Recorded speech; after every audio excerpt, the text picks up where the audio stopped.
بسم اللہ الرحمن الرحیم۔ میرے محترم بھائیوں اور دوستوں، حضرت ایاز بن حمار رضی اللہ عنہ کہتے ہیں کہ جناب نبی کریم علیہ السلام نے ارشاد فرمایا، جنتی تین طرح کے ہیں۔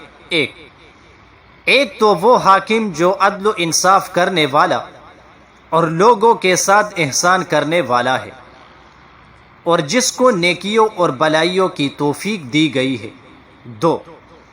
دوسرا وہ شخص جو چھوٹوں اور بڑوں پر مہربان اور قرابت داروں اور مسلمانوں کے لیے نرم دل ہو۔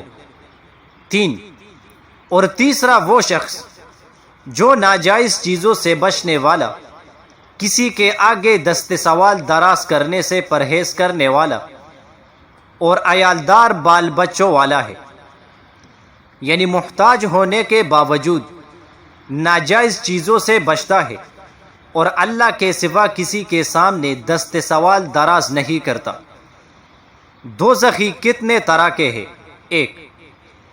ایک وہ کمزور آدمی جو گناہوں سے بچنے کی ہمت نہیں رکھتا اور تمہارا تابع اور طفیلی ہے، نہ بیوی تلاش کرتا ہے تاکہ جائز طریقہ پر اپنے خواہش کو پورا کرے، نہ مال کمانے کی فکر کرتا ہے بلکہ دوسروں کی ٹکڑوں پر زندگی بسر کرتا ہے اور غلط کام کرتا رہتا ہے۔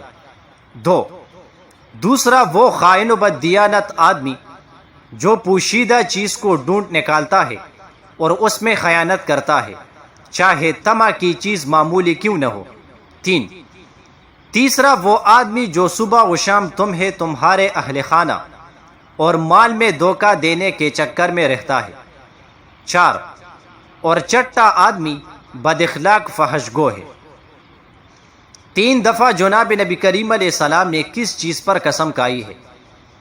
حضرت ابو ہریرہ رضی اللہ عنہ کہتے ہیں کہ جناب نبی کریم علیہ السلام نے ارشاد فرمایا، قسم ہے اللہ کی وہ شخص کامل مومن نہیں ہے، قسم ہے اللہ کی وہ شخص کامل مومن نہیں ہے، قسم ہے اللہ کی وہ شخص کامل مومن نہیں ہے۔ جب آپ نے بار بار یہ الفاظ ارشاد فرمائے اور اس شخص کی وضاحت نہیں کی تو صحابہ نے پوچھا، یا رسول اللہ صلی اللہ علیہ وسلم، وہ شخص کون ہے؟ جناب نبی کریم علیہ السلام نے ارشاد فرمایا، وہ شخص جس کے پڑوسی اس کی برائیوں سے محفوظ و مامون نہ ہو۔ جنت میں نبی کریم علیہ السلام کے پڑوس میں رہنے کا 90 نسخہ۔ حضرت ابو امامہ رضی اللہ عنہ کہتے ہیں کہ جناب نبی کریم علیہ السلام نے ارشاد فرمایا، جو شخص محض اللہ کی خوشنودی حاصل کرنے کے لیے کسی یتیم بچے، لڑکے یا لڑکی کے سر پر پیار و محبت اور شفقت کے ساتھ ہاتھ پھیرتا ہے، اس کے لیے ہر بال کے اوز میں جس پر اس کا ہاتھ لگا ہے نیکیاں لکھی جاتی ہے۔ نیز جو شخص اس یتیم لڑکے یا لڑکی کے ساتھ جو اس کی تربیت و پرورش میں ہو اچھا سلوک کرتا ہے، وہ شخص اور میں جنت میں اس طرح ہوں گے۔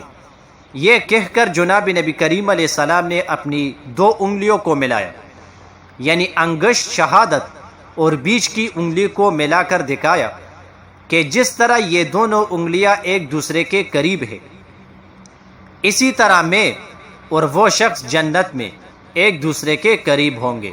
جزاک اللہ۔